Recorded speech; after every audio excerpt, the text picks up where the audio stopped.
بسم اللہ الرحمن الرحیم۔ السلام علیکم پیارے دوستو، جب اللہ تبارک و تعالی نے حضرت آدم علیہ السلام کو اپنے دست قدرت سے تخلیق فرمایا اور حضرت آدم علیہ السلام کو تخلیق فرمانے کے بعد جنت میں داخل فرما دیا، اور ادھر شیطان مردود جس نے آدم علیہ السلام کو تکبر کی وجہ سے سجدہ نہ کیا، اس کو اللہ تبارک و تعالی نے ہمیشہ کے لیے اپنی بارگاہ سے مردود قرار دے دیا۔ پیارے دوستو، آج کی اس ویڈیو میں ہم آپ کو بتائیں گے کہ حضرت آدم علیہ السلام کی پسلی سے اللہ تبارک و تعالی نے عورت کو کس طرح پیدا کیا، اور اماں حوا رضی اللہ تعالی عنہا کی پیدائش کس طرح ہوئی، اور حضرت آدم علیہ السلام اور اماں حوا رضی اللہ تعالی عنہا کی شادی کیسے ہوئی، اور اللہ تبارک و تعالی نے حضرت آدم علیہ السلام کی شادی کا حق مہر کون سا رکھا، اور ادھر شیطان نے عورت کے ذریعے حضرت آدم علیہ السلام سے اپنی دشمنی کا بدلہ کس طرح لیا، اور حضرت آدم علیہ السلام کو کس طرح جنت سے زمین پر اتارا گیا، اور حضرت آدم علیہ السلام اور اماں حوا رضی اللہ تعالی عنہا جنت میں کتنی دیر تک رہے، اور جب حضرت آدم علیہ السلام زمین پر تشریف لائے تو اپنے ساتھ کون کون سی چیزیں لے کر آئے۔ پیارے دوستو، ان تمام تر سوالات کے جوابات قرآن و حدیث کی روشنی میں آج کی اس ویڈیو میں ہم آپ کو بتانے والے ہیں، لہٰذا آپ سے گزارش ہے کہ ہماری اس ویڈیو کو آخر تک ضرور دیکھیے گا۔ پیارے دوستو، تخلیق آدم کے بعد جب حضرت آدم علیہ السلام جنت کے اندر تشریف لائے تو جنت میں اللہ تبارک و تعالی کی تمام تر نعمتیں اور آسائشیں موجود تھی، لیکن اس کے باوجود بھی حضرت آدم علیہ السلام جنت کے اندر تنہائی محسوس کرنے لگے اور اداس رہنے لگے، تو اللہ تبارک و تعالی نے حضرت آدم علیہ السلام کی اداسی اور تنہائی کو دور کرنے کے لیے حضرت اماں حوا رضی اللہ تعالی عنہا کو پیدا کیا۔ حضرت ابن عباس رضی اللہ تعالی عنہ روایت کرتے ہیں کہ حضرت آدم علیہ السلام ایک دن جنت میں سو رہے تھے کہ اللہ تبارک و تعالی نے ان کی چھوٹی پسلی سے حضرت حوا رضی اللہ تعالی عنہا کو پیدا فرما دیا۔ جب حضرت آدم علیہ السلام نیند سے بیدار ہوئے تو حضرت آدم علیہ السلام نے اپنے پاس ایک عورت کو پایا جو کہ ان سے ملتی جھلتی مخلوق تھی۔ پیارے دوستو، روایات میں آتا ہے کہ جب حضرت آدم علیہ السلام نے اپنی جیسی خوبصورت مخلوق کو اپنے پاس لیٹا ہوا دیکھا تو ان کی طرف اپنا ہاتھ مبارک بڑھانے کا ارادہ فرمایا، تو اس وقت فرشتوں نے عرض کیا کہ ٹھہر جائیے، پہلے آپ ان کا حق مہر ادا کریں۔ تو حضرت آدم علیہ السلام نے فرشتوں سے پوچھا کہ ان کا حق مہر کیا ہے، تو فرشتوں نے عرض کیا کہ ان کا حق مہر یہ ہے کہ آپ ہمارے آقا و مولا حضرت محمد مصطفیٰ صلی اللہ تعالی علیہ وسلم پر 10 مرتبہ درود پاک پڑھیں۔ چنانچہ جب حضرت آدم علیہ السلام جنت میں داخل ہوئے تو آپ نے پہلے ہی جنت کے مختلف مقامات پر جگہ پر حضرت محمد مصطفیٰ صلی اللہ تعالی علیہ وسلم کا اسم گرامی لکھا ہوا دیکھا تھا، کیونکہ حضرت محمد مصطفیٰ صلی اللہ تعالی علیہ وسلم اللہ تبارک و تعالی کے محبوب ہیں، اور اللہ تبارک و تعالی نے اپنے محبوب کے نام سے جنت کو مزین فرمایا تھا، یعنی سجایا ہوا تھا۔ چنانچہ حضرت آدم علیہ السلام نے آپ صلی اللہ تعالی علیہ وسلم کی ذات اقدس پر درود پاک پڑھا، اور اس طرح حضرت آدم علیہ السلام اور حضرت اماں حوا رضی اللہ تعالی عنہا کا نکاح ہوا۔ پیارے دوستو، روایات میں آتا ہے کہ حضرت آدم علیہ السلام اور اماں حوا رضی اللہ تعالی عنہا 60 سال تک جنت میں رہے، لیکن ان کو حق کے زوجیت عطا کرنے کا حکم نہ تھا، اور نہ ہی بچے پیدا کرنے کا حکم تھا۔ چنانچہ اس طرح حضرت آدم علیہ السلام اماں حوا رضی اللہ تعالی عنہا کی تخلیق کے بعد بڑے آرام و سکون سے جنت میں رہنے لگے۔ حضرت آدم علیہ السلام اور اماں حوا رضی اللہ تعالی عنہا جتنا عرصہ بھی جنت میں رہے، اس عرصے کے دوران ان دونوں پر جنت پر کسی بھی مقام پر جانے کی کوئی پابندی نہ تھی سوائے شجر ممنوعہ کے۔ جنت میں ایک ایسا درخت تھا جس کا پھل کھانے سے اللہ تبارک و تعالی نے منع فرمایا تھا۔ جیسے ہی اللہ تبارک و تعالی نے حضرت آدم علیہ السلام اور اماں حوا رضی اللہ تعالی عنہا کو اس شجرے ممنوعہ کے قریب جانے سے منع فرمایا تو ادھر شیطان مردود کو حضرت آدم علیہ السلام سے بدلہ لینے کا موقع مل گیا۔ چنانچہ شیطان مردود حضرت آدم علیہ السلام سے بدلہ لینے کے لیے دن رات کوششیں کرنے لگا۔ شیطان مردود کی شدید خواہش تھی کہ حضرت آدم علیہ السلام اللہ تبارک و تعالیٰ کے نافرمانی کریں اور سزا کے مستحق قرار پائیں۔ پھر شیطان مردود نے ان دونوں کے دلوں میں وسوسے ڈالنے شروع کر دیے تاکہ ان دونوں کی شرمگاہیں جو ایک دوسرے سے پوشیدہ تھی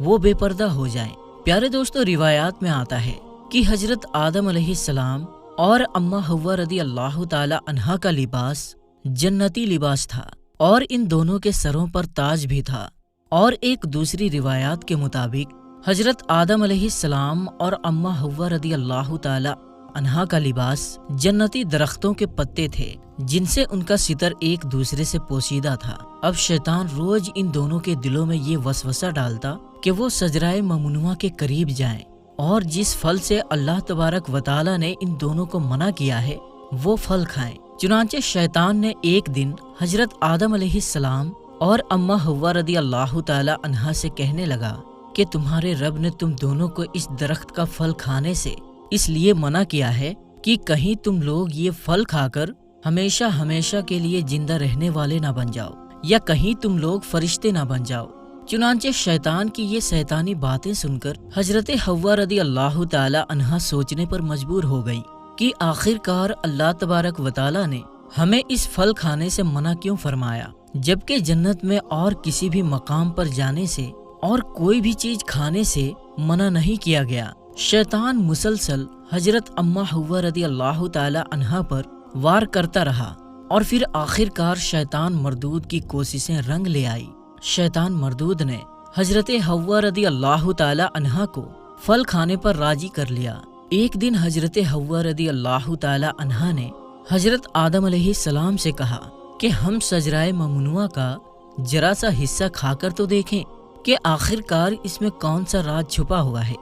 جس کی وجہ سے اللہ تبارک و تعالیٰ نے اس درخت کا پھل کھانے سے منع فرمایا ہے۔ شروع میں تو حضرت آدم علیہ السلام نے مکمل طور پر حضرت حوا رضی اللہ تعالی عنہا کو اس درخت کا پھل کھانے سے منع فرما دیا، لیکن پھر حضرت حوا رضی اللہ تعالی عنہا کے مسلسل اصرار پر حضرت آدم علیہ السلام بھی اس پھل کو کھانے پر راضی ہو گئے۔ آخر کار حضرت آدم علیہ السلام اور حضرت حوا رضی اللہ تعالی عنہا اس شجرہ ممنوعہ کا پھل کھانے لگے۔ ان دونوں نے ابھی پوری طرح سے اس پھل کو چکھا بھی نہیں تھا کہ ان دونوں کی شرمگاہیں ایک دوسرے پر ظاہر ہو گئی۔ اس وقت حضرت آدم علیہ السلام اور حضرت حوا رضی اللہ تعالی عنہا بہت پریشان ہوئے اور اپنی شرمگاہوں کو چھپانے کے لیے جنت کے پتوں کا استعمال کرنے لگے تاکہ جنت کے پتوں کے ذریعے وہ اپنی شرمگاہوں کو چھپا سکے۔ جیسے ہی ان دونوں نے اس شجرہ ممنوعہ کا پھل چکھا تو اللہ تبارک و تعالیٰ نے ارشاد فرمایا، کیا میں نے تم کو منع نہیں کیا تھا کہ اس درخت کا پھل نہ کھانا اور شیطان کے ورگلانے میں نہ آنا؟ یہ تمہارا خلا دشمن ہے۔ اس وقت جب حضرت آدم علیہ السلام اور حضرت حوا رضی اللہ تعالی عنہا نے اللہ تبارک و تعالیٰ کا یہ پیغام سنا تو خوف الہی کی وجہ سے کانپنے لگے۔ اس کے بعد اللہ تبارک و تعالیٰ نے حضرت آدم علیہ السلام کو اور حضرت حوا رضی اللہ تعالی عنہا کو زمین پر اتار دیا، جیسا کہ اللہ تبارک و تعالیٰ سورہ اعراف کی آیت نمبر 25 میں ارشاد فرماتا ہے، اب تم دونوں ایک خاص مدت تک زمین پر ہی رہو گے جہاں تم ایک دوسرے کے دشمن ہوگے اور وہاں ہی مرنا ہے اور اسی میں سے پھر پیدا ہونا ہے۔ پیارے دوستو، روایات میں آتا ہے کہ حضرت آدم علیہ السلام کو ہند میں اتارا گیا جبکہ حضرت حوا رضی اللہ تعالی عنہا کو جدہ میں اتارا گیا۔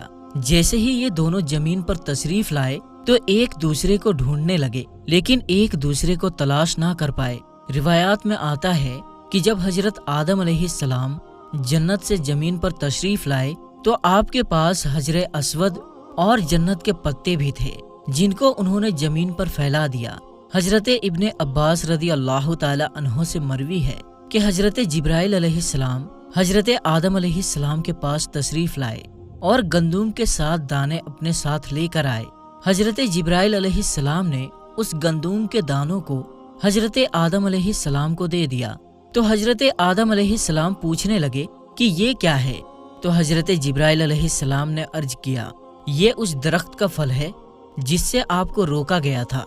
لیکن آپ نے تناول فرما لیا۔ تو اس وقت حضرت آدم علیہ السلام نے فرمایا کہ اب میں اس کا کیا کروں؟ تو حضرت جبرائیل علیہ السلام نے عرض کی ان دانوں کو زمین میں بو دیجئے۔ حضرت علامہ ابن کثیر لکھتے ہیں کہ حضرت آدم علیہ السلام سے جو خطا ہوئی، حضرت آدم علیہ السلام اس خطا کی معافی کے لیے اللہ تبارک و تعالیٰ کی بارگاہ میں ایک لمبے وقت تک روتے رہے اور اللہ تبارک و تعالیٰ سے معافی مانگتے رہے۔ چنانچہ ایک دن اللہ تبارک و تعالیٰ کو حضرت آدم علیہ السلام کی گریہ جاری پر رحم آیا، تو اللہ تبارک و تعالیٰ نے حضرت جبرائیل علیہ السلام کو حضرت آدم علیہ السلام کی طرف بھیجا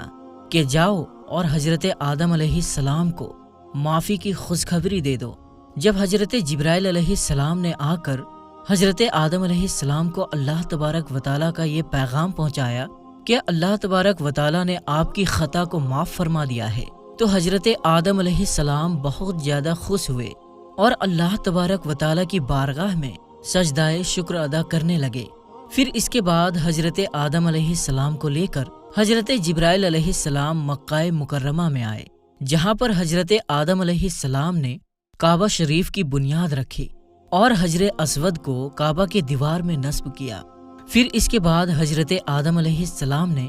کعبہ کے ارد گرد طواف فرمایا۔ جب آپ طواف سے فارغ ہوئے تو حضرت جبرائیل علیہ السلام حضرت آدم علیہ السلام کو جبل عرفات کی طرف لے گئے۔ وہاں پر آپ کی ملاقات حضرت حوا رضی اللہ تعالی عنہا سے ہوئی، لیکن لمبے وقت کی جدائی کی وجہ سے اور جسمانی بناوٹ کی تبدیلی کی وجہ سے آپ ایک دوسرے کو پہچان نہ سکیں۔ پھر حضرت جبرائیل علیہ السلام نے ان دونوں کا تعارف کروایا۔ اس وقت آپ دونوں بہت خوش ہوئے۔ پیارے دوستو، یہی وہ وقت تھا جب دنیا کی سب سے پہلی عورت کو حیض آیا۔ اس کے بعد اللہ تبارک و تعالیٰ کے حکم سے حضرت آدم علیہ السلام اور حضرت حوا رضی اللہ تعالی عنہا کی کثیر اولاد ہوئی۔ پیارے دوستو، اس طرح شیطان مردود نے جنت کے اندر حضرت آدم علیہ السلام سے بدلہ لینے کے لیے عورت کو ورگلایا، اور شیطان مردود ہمیشہ سے انسان کو بہکانے کے لیے عورتوں کا استعمال کرتا ہے،